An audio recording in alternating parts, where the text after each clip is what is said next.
Ciao e benvenuto al nostro podcast di italiano. Oggi parliamo di un tema molto importante per molti studenti. Come si può parlare italiano in modo naturale, senza sembrare rigido o insicuro? Oggi ti do consigli semplici e facciamo tutto come in una vera conversazione. Questo è proprio il mio problema. Spesso so cosa voglio dire, ma suona un po' strano. È normalissimo. Molti studenti pensano troppo prima di parlare. Così l'italiano non suona più naturale. È importante usare frasi semplici e avere coraggio di parlare. Ma prima di iniziare, voglio dirti una cosa. Abbiamo scritto il nostro primo libro. Racconta storie della vita quotidiana in Italia. Storie che tu, io e quasi tutti i nostri ascoltatori abbiamo già vissuto. Con queste storie impari l'italiano con piacere e suspense. Così ti prepari a ogni situazione quotidiana.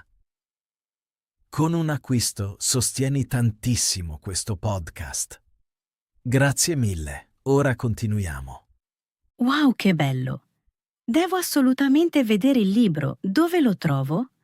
Trovi il link nei commenti. Ma ora continuiamo davvero. Dimmi Paola, cosa ti blocca nel parlare ogni giorno? Ho spesso paura di fare errori. Lo capisco. Ma qui arriva un punto importante. Se vuoi parlare in modo naturale, devi accettare gli errori. Anche i madrelingua sbagliano. La lingua è comunicazione, non perfezione. Quindi meglio parlare anche se non è perfetto? Esatto, ben detto. Meglio parlare in modo semplice. Per esempio, invece di pensare a lungo dici penso che, credo che o forse è così. Suona subito più naturale. Ah, lo uso ancora troppo poco. Allora facciamolo subito. Di. Penso che l'italiano sia difficile.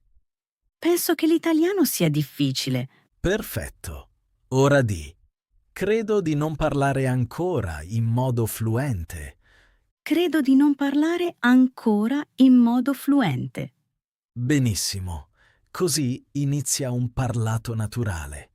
Non servono frasi complicate. Frasi brevi e chiare sono molto meglio. Mi sembra subito più facile. Questo è proprio l'obiettivo. E puoi farlo anche tu. Parla ora ad alta voce con noi. Ripeti le frasi. Così alleni il tuo orecchio per la lingua.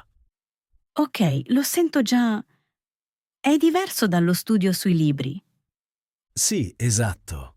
Qui impariamo come in una vera conversazione e passo dopo passo diventerai più sicura.